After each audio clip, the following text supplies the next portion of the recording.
Bajo las ruidosas calles bañadas por el sol de la Roma actual existe otra ciudad entera. Tras sus puertas se oculta un misterioso laberinto, frío, silencioso y eternamente oscuro. Dentro de las catacumbas hay pinturas y objetos que adornan unas paredes que estaban llenas de restos humanos. Los restos de las personas que creían que estos estrechos pasadizos conducían a la vida tras la muerte. Durante 3 siglos, los primeros cristianos fueron perseguidos por un imperio romano opresor. Su culto era ilegal. Durante esta época, los primeros cristianos de Roma enterraban a sus seres queridos en pasadizos subterráneos con la creencia de que, como la historia bíblica de Jesucristo, que fue sepultado en una cueva, ellos también podrían resucitar y volver a vivir.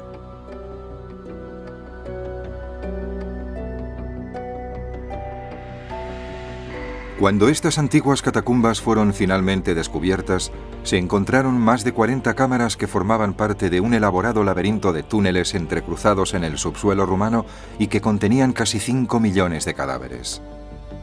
Al observar esta colección de ciudades ocultas, resulta evidente que los esfuerzos y las esperanzas de sus constructores eran de tal magnitud que convirtieron estos laberintos en una de las grandes maravillas de la humanidad. ¿Quién construyó las catacumbas?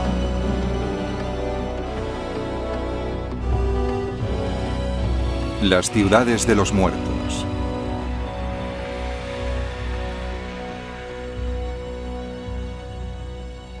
Una persona muerta no puede ser incinerada ni sepultada dentro de las murallas de la ciudad.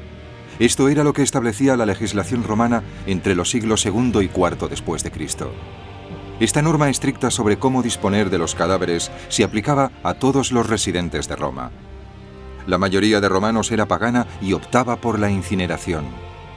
Sus cenizas eran conservadas en pequeñas urnas en instalaciones de superficie. Pero los primeros cristianos y los judíos romanos insistían en enterrar a sus muertos. Las vías de las afueras de la ciudad estaban bordeadas de tumbas familiares de ciudadanos ricos.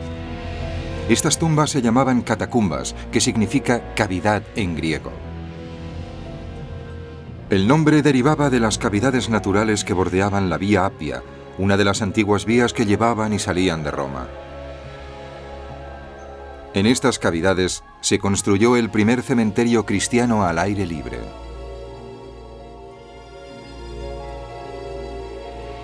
Las catacumbas de Roma evolucionaron a partir de estas primeras catacumbas.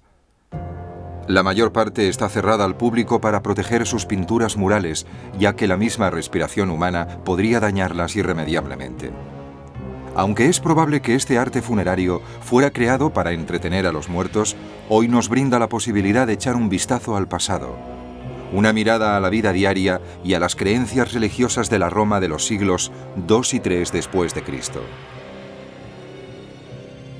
La construcción de las catacumbas se inició en el siglo II. El paso de los cementerios al aire libre a las necrópolis subterráneas se produjo debido a la falta de espacio. Los primeros cristianos excavaron un inmenso sistema de galerías y pasadizos conectores, uno debajo de otro, unidos por estrechos y escarpados peldaños que descendían hasta 4 pisos de profundidad. Estos pasadizos miden unos 2,5 metros de altura por apenas 1 metro de ancho. En las paredes se abren unos nichos rectangulares llamados lóculos, del latín loculi, o espacio reducido, en los que solo cabía un cadáver. En ellos se enterraba a los obreros, a las mujeres, a los niños y a los ancianos.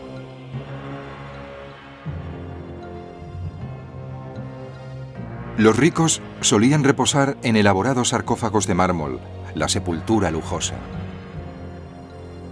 Los santos y los mártires que habían muerto por la fe eran sepultados en un arcosolio. Se trataba de un sitio de honor. Consiste en un nicho abierto bajo una forma semicircular tallada en la pared y decorada con figuras simbólicas pintadas.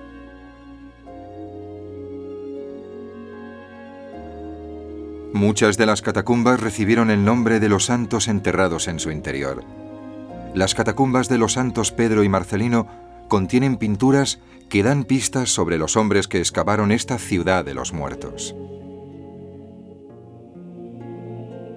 Las catacumbas son obra de una asociación de excavadores profesionales. Recibían el nombre de fosores, que significa constructores de cuevas, y formaban una especie de gremio, de un oficio muy especializado y difícil, por supuesto. Los fosores trabajaban la roca del subsuelo de Roma, que está formada por toba, un mineral blando parecido a la arenisca. Los antiguos constructores de cuevas abrieron elaboradas galerías en esta toba. En ellas abundan los detalles arquitectónicos tallados en la roca blanda y se tiene la impresión de que las catacumbas surgieron debido a alguna milagrosa fuerza natural. Los primeros excavadores de túneles querían proteger las tumbas de sacrilegios y saqueos. Diseñaron estos laberínticos y angostos pasadizos para dificultar o impedir a alguien de fuera escapar o encontrar el camino de vuelta.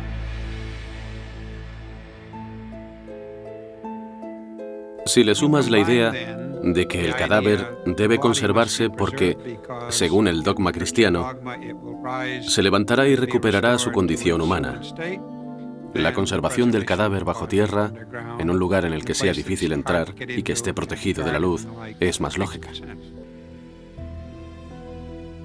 Los pasadizos eran tan oscuros y agoreros que el latinista San Jerónimo escribió que una visita dominical a la cripta de un mártir más bien parecía un descenso al infierno. Los domingos tenía la costumbre de visitar los sepulcros de los apóstoles y de los mártires, y solía entrar en las criptas excavadas a gran profundidad con sus paredes bordeadas de cadáveres, donde todo es tan oscuro que casi parece que las palabras de los salmos se hubieran hecho realidad. Desciendan vivos al infierno. En la actualidad, la sensación que tienen los visitantes no dista mucho de la de San Jerónimo hace más de 1000 años. No se me ocurre ninguna otra experiencia comparable a entrar en una catacumba. Son muy frías. La temperatura desciende de 5 a 10 grados. Hay mucha humedad. Hoy en día se nota un tenue olor a moho en las catacumbas y nada más. Pero lo más asombroso de las catacumbas es la total y absoluta oscuridad. Y el arqueólogo tiene una linterna muy potente, pero en cuanto desaparece de la vista, en cuanto dobla una esquina, es como si no estuviera. Es una sensación de lo más desconcertante. Aquí y allá, la luz, que no entra por ninguna ventana, sino que se filtra desde arriba por unos pozos, acaba con la oscuridad. Pero mientras uno avanza con precaución, las tinieblas lo van envolviendo para sumirlo en el silencio de la noche. La única luz y ventilación naturales de las catacumbas provenía de unas pequeñas aberturas en el techo llamadas lucernarios. A través de los lucernarios también se bajaba el agua para mezclar con el polvo de toba y preparar así la argamasa necesaria para sellar los nichos. La importancia social y espiritual de la muerte para los primeros cristianos daría lugar a más de 2 siglos de construcción de catacumbas. La persecución religiosa y algunas enfermedades como la peste garantizaban una elevada tasa de mortalidad en Roma. No escaseaban los difuntos cuyo último deseo era ser sepultados bajo la ciudad en las catacumbas.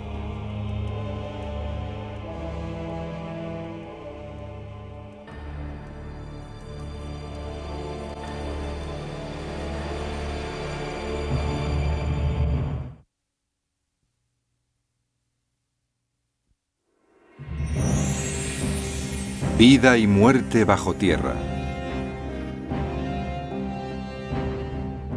Introducirse en una catacumba romana es entrar en un misterioso reino de otro mundo. Los estrechos túneles transportan a los visitantes casi 2000 años atrás en el tiempo. Es probable que las primeras catacumbas construidas durante el siglo I después de Cristo fueran cementerios elitistas de familias nobles que se excavaban una tumba bajo sus propias tierras. Posteriormente, se ampliaron para poder enterrar a sus hermanos cristianos, así como a los romanos judíos y otras personas que repudiaban la práctica de la incineración. Pero en los siglos II y III fue cuando las catacumbas adquirieron toda su importancia como necrópolis para los fallecidos que eran considerados santos y mártires. Muchos de los mártires habían muerto a manos de turbas romanas. ¿Con qué frecuencia nos ataca una turba hostil, evitando los tribunales regulares? En su furia desenfrenada, ni siquiera respetan a los cristianos ya fallecidos, sino que profanan sus cadáveres. Muchos de los primeros cristianos no encontraron la muerte a manos de una turba, sino en lugares como el Coliseo y el histórico Circus Maximus. En ellos, como parte de la persecución reinante, algunos cristianos prefirieron morir en las garras de un león antes que renunciar a la fe. Otras veces eran obligados a luchar contra gladiadores. Este espectáculo era la mayor diversión de Roma. Como resultado, las catacumbas se llenaron de mártires y santos. El período de los primeros cristianos está tan envuelto de leyenda que no siempre sabemos con exactitud qué hicieron estas personas para merecer ser consideradas santas. Pero es probable que fuera algo heroico y que los romanos las asesinaran en alguna persecución. Es probable que estas personas sufrieran un martirio y murieran por su fe, y que por este motivo sean santas. Entre los santos enterrados en las catacumbas se encuentra San Pablo. Pablo fue quien divulgó la creencia en la resurrección entre los primeros cristianos. Si Cristo no resucitó, vuestra fe es vana. Cristo resucitó como primicia de los que durmieron. La confianza en la resurrección inspirada por San Pablo fue lo que impulsó a los primeros cristianos a enterrar a sus muertos en las catacumbas. San Pablo era el hombre que tuvo la visión de que el cristianismo sería algo más que una religión para los judíos, que podría ser una fe internacional. Y fue San Pablo quien convirtió el cristianismo en una fe internacional.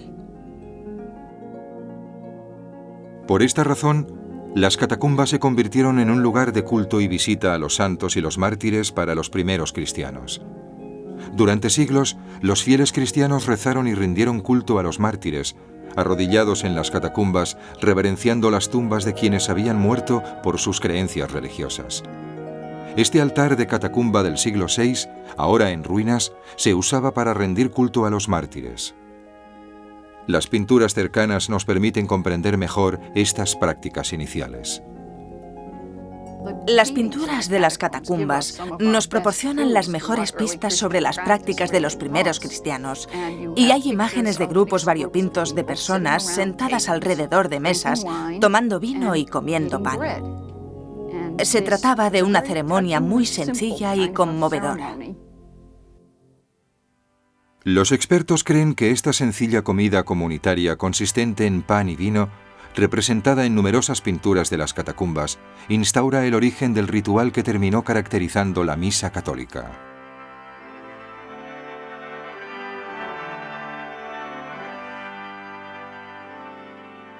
Las creencias que los primeros cristianos expresaron en el arte de sus catacumbas eran revolucionarias y al final fueron adoptadas por la mayoría del mundo. La más importante era la creencia en que la muerte no era el final, sino la puerta de entrada a la liberación divina y a la vida eterna. La historia bíblica de Lázaro, que volvió milagrosamente a la vida al tocarlo Jesús después de 4 días en la tumba, aparece en numerosas paredes de las catacumbas. Una pared de la catacumba Priscila ilustra el relato bíblico de los 3 jóvenes que Nabucodonosor lanzó al fuego.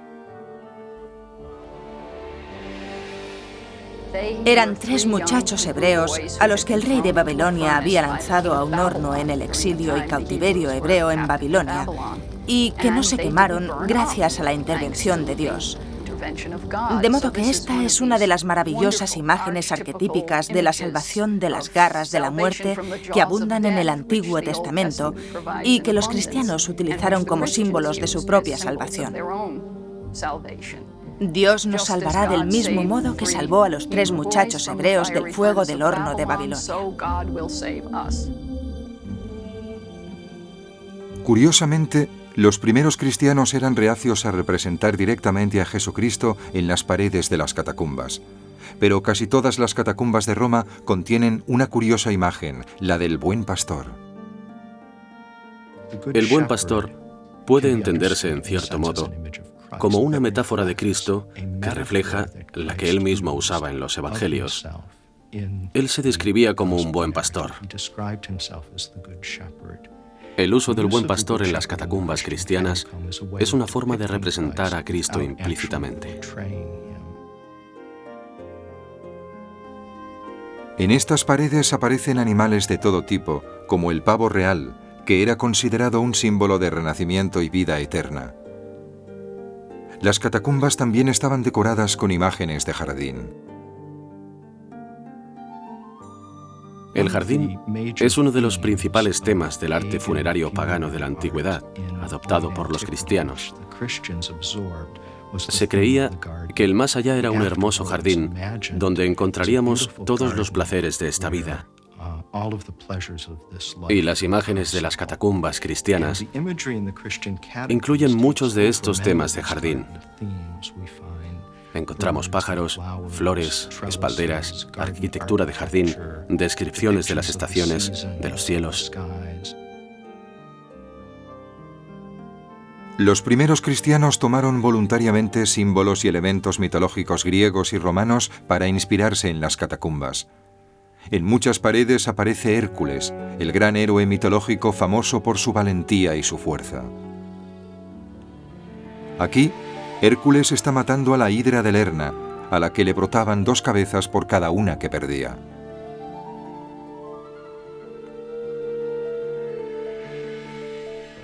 También resulta muy interesante el uso que hacían los primeros cristianos de las imágenes de delfines. Los delfines son símbolos greco-romanos. Son los animales marinos que, según las mitologías griega y romana, conducían las almas por el mar hacia el más allá.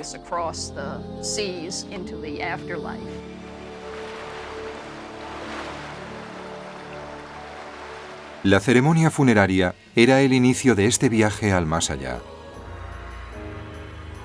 Después de cruzar la entrada de las catacumbas, los cuerpos de los difuntos eran transportados a veces a grandes distancias por los pasadizos subterráneos que conducían hasta los lóculos o los arcosolios preparados para recibir el cadáver.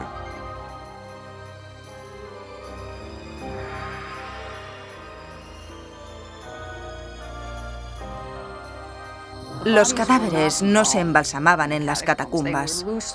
Se envolvían en un sudario y se situaban en estos nichos, muy poco profundos, en la pared. Y después se sellaban las tumbas con placas de piedra o de arcilla.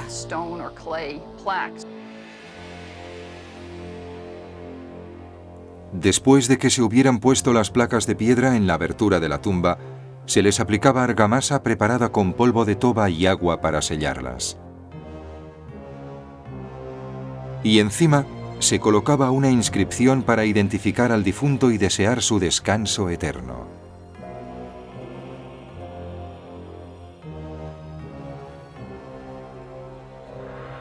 Es probable que la expresión moderna «descanse en paz» se remonte a las inscripciones de las catacumbas, donde se indica que los cadáveres descansan en ellas, y con la expectativa de resucitar después de su descanso.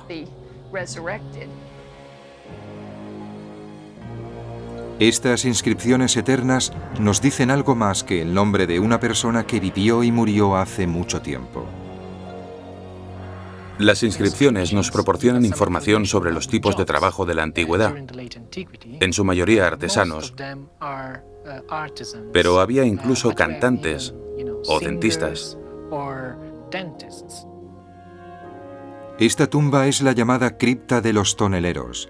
Se llama así porque estos antiguos toneleros fueron sepultados tras una pintura que representa a un grupo de hombres que posan junto a uno de sus toneles. Las inscripciones también nos proporcionan una idea del promedio de años de vida en la antigüedad. Por ejemplo, sabemos que los hombres vivían un promedio de 22 a 25 años. La gente solía morir muy joven. Como veremos, incluso la muerte de un niño se convertía en un monumento a la antigua creencia de la vida tras la muerte.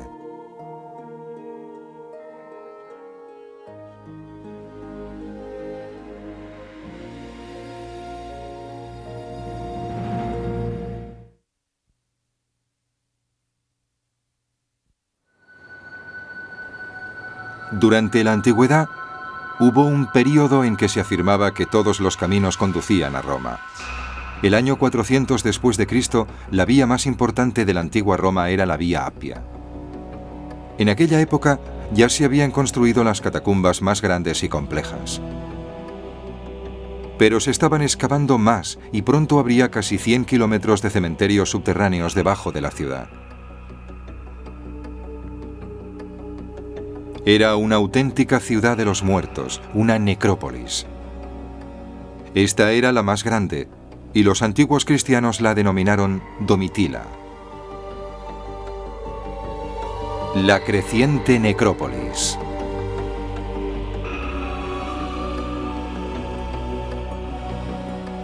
La catacumba de Domitila recibió este nombre por la sobrina del emperador Domiciano, que gobernó durante el siglo I.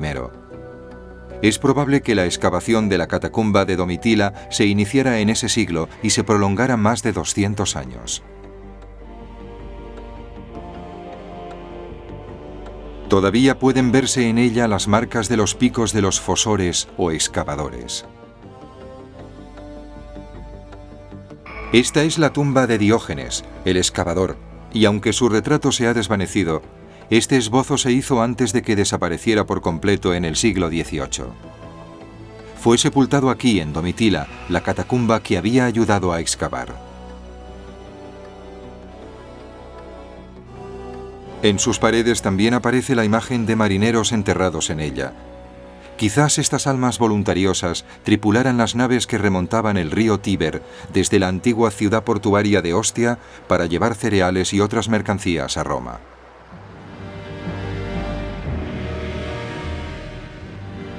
La catacumba de Domitila es una maravilla de espacio y de eficiencia. Con 4 o 5 lóculos excavados uno sobre otro en la catacumba, hay por lo menos 10 tumbas amontonadas en las paredes cada 2 metros de pasadizo subterráneo. A finales del siglo V había 750.000 personas enterradas en los túneles de las catacumbas que rodeaban la antigua Roma.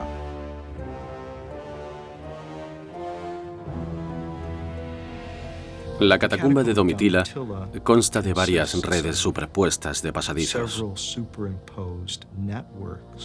Es una de las catacumbas romanas que presenta con mayor claridad una organización cuadriculada. Domitila es inmensa. Hay más de 12 kilómetros de galerías y pasadizos funerarios que los arqueólogos han explorado y trazado en mapas.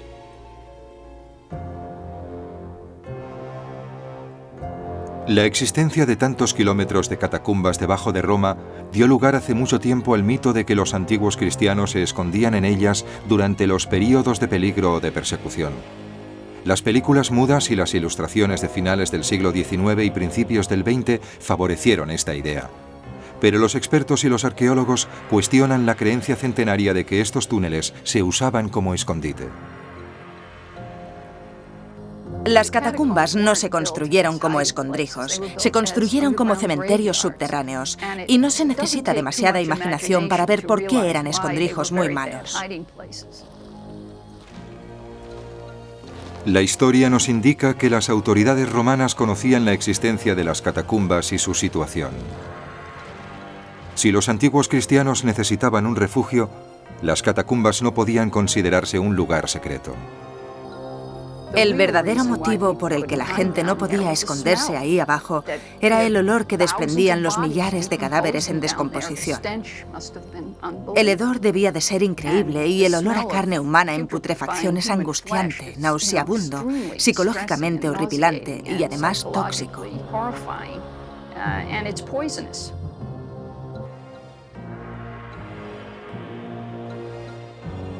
Aunque no se escondían en las catacumbas, parece que los artesanos y los pintores las habían poblado para decorar estas elaboradas cámaras mortuorias. Pero sigue formulándose una pregunta sin respuesta: ¿por qué?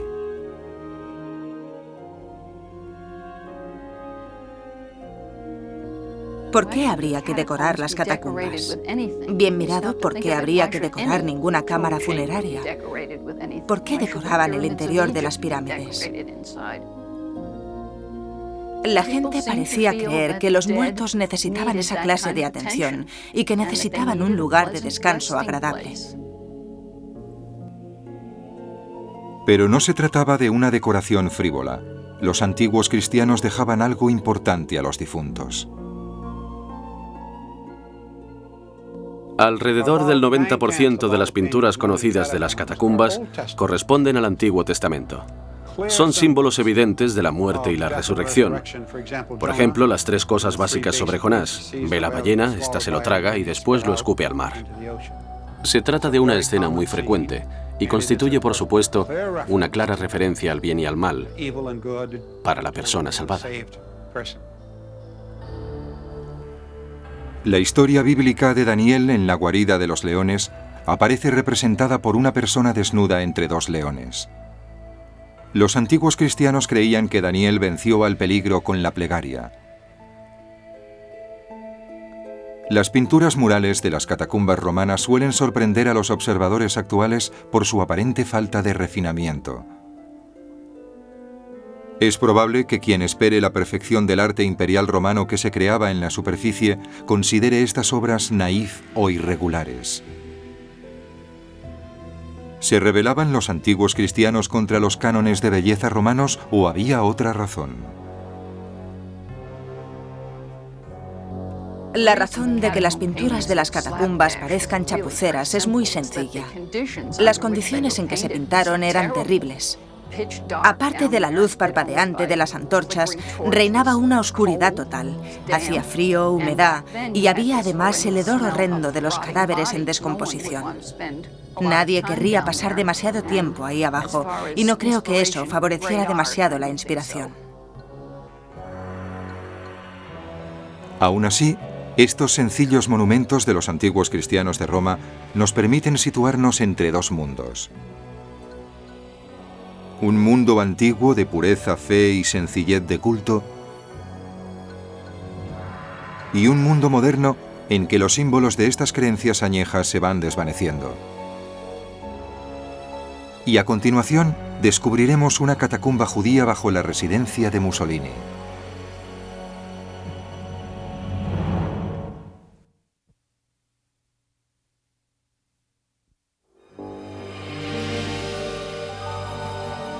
Mientras entre los siglos II y IV se estaba construyendo el mundo misterioso y legendario de las catacumbas en la roca blanda del subsuelo de Roma, otros pueblos remotos construían monumentos a sus creencias y estilos de vida.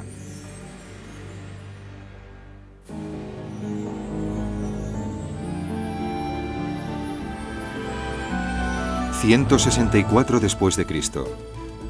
En América Central, la civilización maya, aún desconocida en Europa, erigía sus primeros monumentos a los ciclos de los cielos y a los gobernantes mayas que reinaban como reyes divinos. El año 452 después de Cristo, los refugiados que huían de los hunos dirigidos por Atila empezaron a construir la ciudad de Venecia en islotes situados en el mar Adriático. En América del Norte, hacia el año 500 después de Cristo, la cultura indígena del Valle del Mississippi había empezado a construir sus misteriosos túmulos funerarios. Estos eran los centros de unas antiguas y complejas ciudades.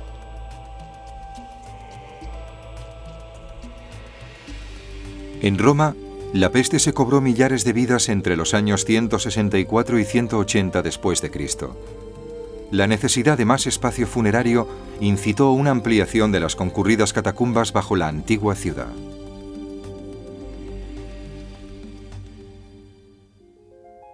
Las catacumbas desconocidas.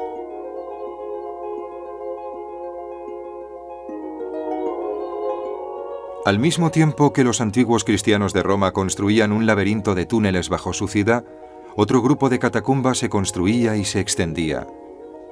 Eran las catacumbas de los judíos romanos. Bueno, en Roma encontramos judíos desde el año 160 a.C., por lo menos. La primera noticia que tenemos históricamente de su presencia es la de un emisario romano que Judas Macabeo envió a Roma para conseguir ayuda para la guerra contra Siria. Después llegaron más judíos procedentes de Alejandría, que era un gran centro judío en el Egipto romano. De modo que la comunidad judía de Roma es, de hecho, la comunidad judía con una presencia continua más antigua de todo el mundo occidental. Las principales catacumbas judías son las de Vía Torlonia en el norte y la de Vía Randamini, que se encuentra bajo la Vía Appia Antica, donde se localizaron las catacumbas funerarias más antiguas.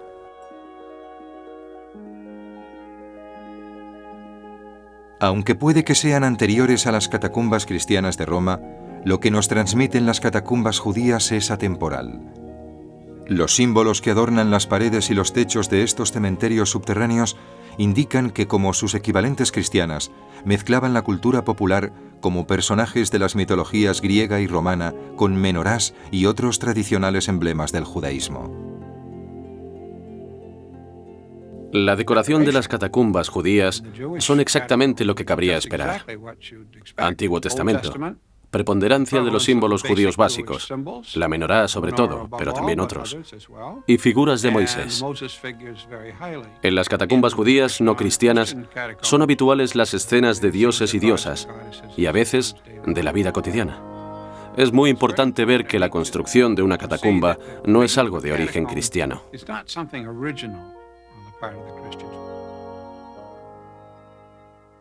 Las historias humanas que transmiten estas catacumbas son fascinantes.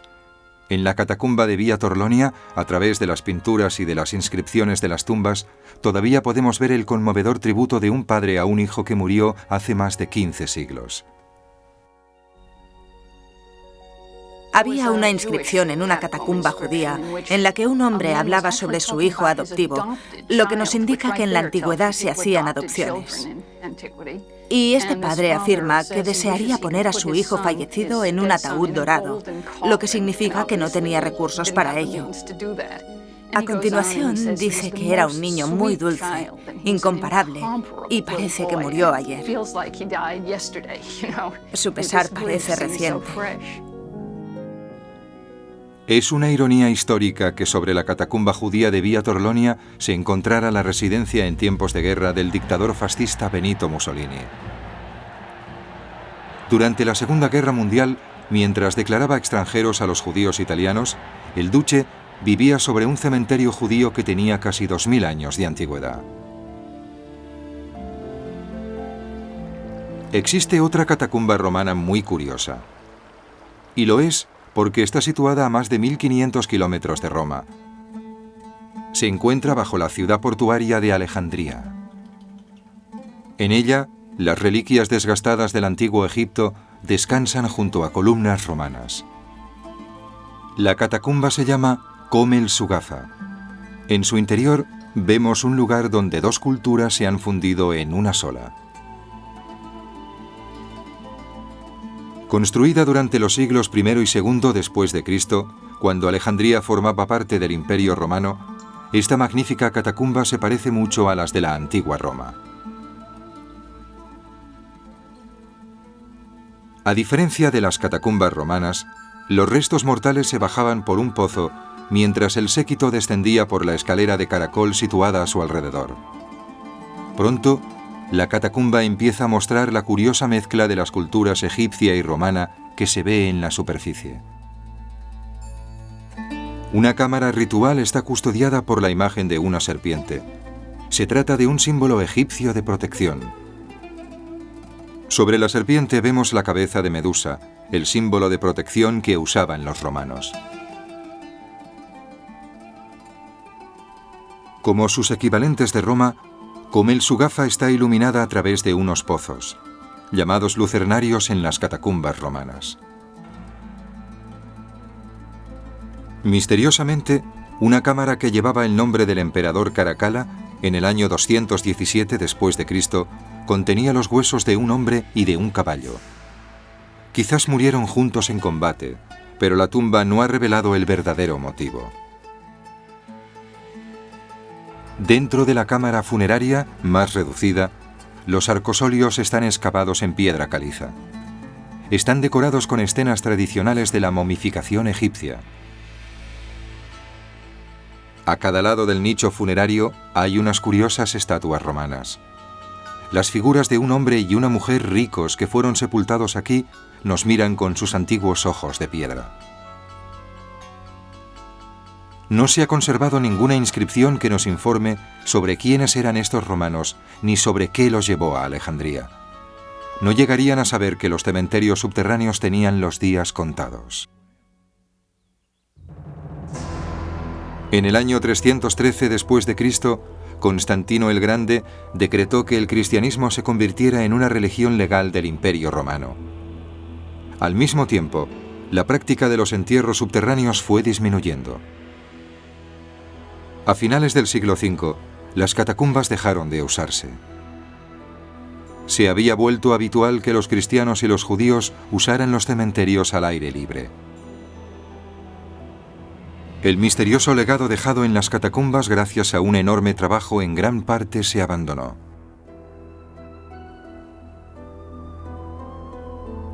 Las razones por las que se abandonaron las catacumbas son casi tan misteriosas como las que llevaron a que se construyeran. Hay quien afirma que una vez se legalizó el cristianismo, ya no había motivo para efectuar entierros subterráneos. Otro hecho misterioso es que en el siglo IX las catacumbas no solo habían sido abandonadas, sino que los fieles las habían olvidado por completo. En la Baja Edad Media, los huesos habían empezado a desaparecer. La causa no era la resurrección divina, sino el saqueo. La práctica de robar huesos de las catacumbas estuvo, por desgracia, muy extendida en la Edad Media. De hecho, en la Edad Media se vaciaron de huesos kilómetros de pasadizos de las catacumbas, motivo por el cual, al visitar hoy en día la mayoría, no vemos ningún hueso, porque hace mucho tiempo se los llevaron como reliquias. Y es que se creía que tenían propiedades mágicas, por lo menos durante la Edad Media. En esta época, las personas de la antigua ciudad de Roma iban a las catacumbas como visitantes o peregrinos para tocar la tumba de un mártir. El vandalismo era habitual, y en las catacumbas encontramos los primeros ejemplos de un problema que sigue asolando las ciudades hoy en día: los graffiti. Los peregrinos solían firmar con su nombre las paredes cercanas a las tumbas de los mártires y decir que habían estado ahí. Y a veces hay graffiti que ponen cosas como «Rezad por mí, por favor».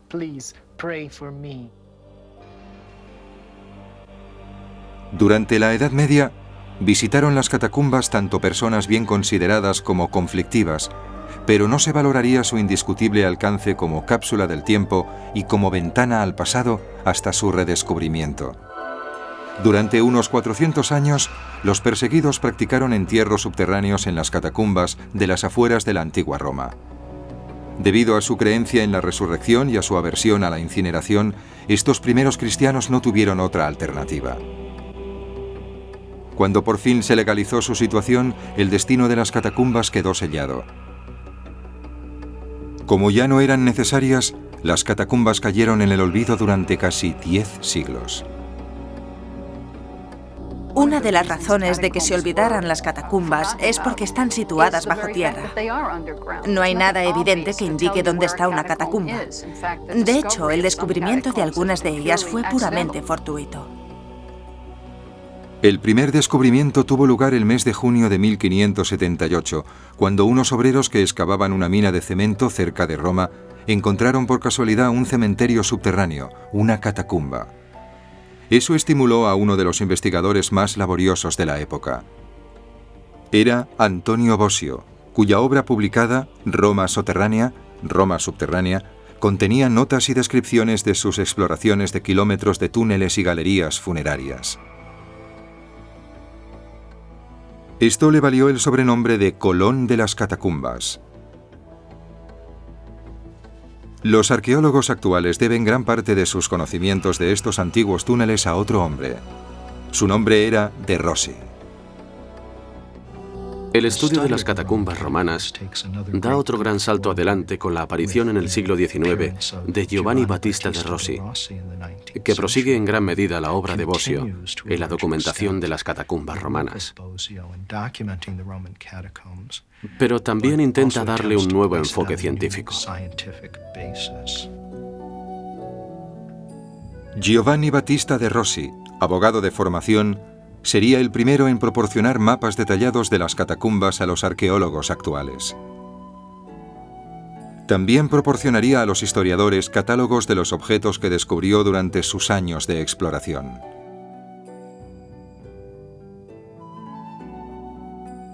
La obra de Rossi nos permite comprender mejor el uso de los objetos ceremoniales en las catacumbas. Sus ilustraciones sugieren que, del mismo modo que las pinturas murales estudiadas, los objetos rituales, como las lámparas de aceite, también estaban decorados con símbolos cristianos como la conocida imagen del Buen Pastor. De Rossi también describió el proceso de sellado de cerámicas o vasijas con aceites fragantes en los lóculos, depositados junto a los difuntos. Otras investigaciones revelaron que en la argamasa de las tumbas solían colocarse recuerdos de la vida y obra de los fallecidos. De los casi 100 kilómetros de catacumbas que se cree que existen bajo la actual ciudad de Roma, solo se han explorado unos 65. El descubrimiento más reciente tuvo lugar en 1955, durante la construcción de un edificio de pisos. Esta catacumba, llamada Vía Latina por la antigua vía romana situada sobre ella, es pequeña para los estándares romanos, pero está tan bien conservada y tan lujosamente decorada que se ha convertido en un museo de la cultura del siglo IV. Su tamaño y su arquitectura han llevado a los estudiosos a especular sobre sus constructores. La catacumba consta de dos pasadizos principales que conectan una serie de cámaras con formas arquitectónicas muy diversas: hexagonal, cuadrada, rectangular, redonda, elíptica, y pintadas con temas tanto cristianos como no cristianos. Puede que se tratara de una iniciativa privada organizada por una familia o por un grupo de familias para su uso particular, y representa sus inquietudes particulares.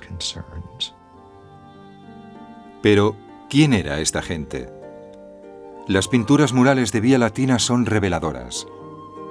Estos fragmentos de una cultura antigua nos muestran las creencias de una época remota más sencilla.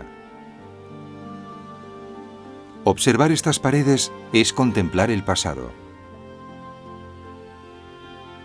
Esta imagen de Vía Latina permite a los observadores comprender qué podría haber enseñado un médico del siglo IV a sus alumnos. Se ha bautizado como la lección de anatomía. Mientras el médico, vestido con una clámide, señala un cadáver, él y sus alumnos alzan la vista como si observaran el alma que se va en lugar del cuerpo sin vida. Plasmados en esta postura, parecen estar fascinados por la vida y la muerte.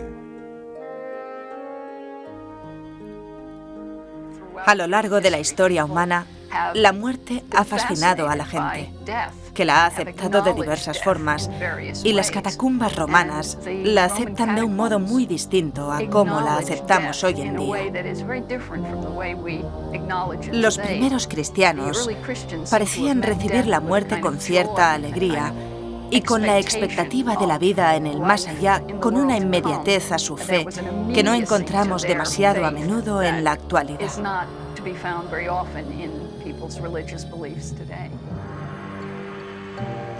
Los dos mayores misterios de la vida humana son el nacimiento y la muerte. Quizás no sepamos nunca mucho más sobre estas personas tan distantes en el tiempo, pero observar el mensaje que dejaron en las catacumbas puede ayudarnos a comprendernos mejor a nosotros mismos.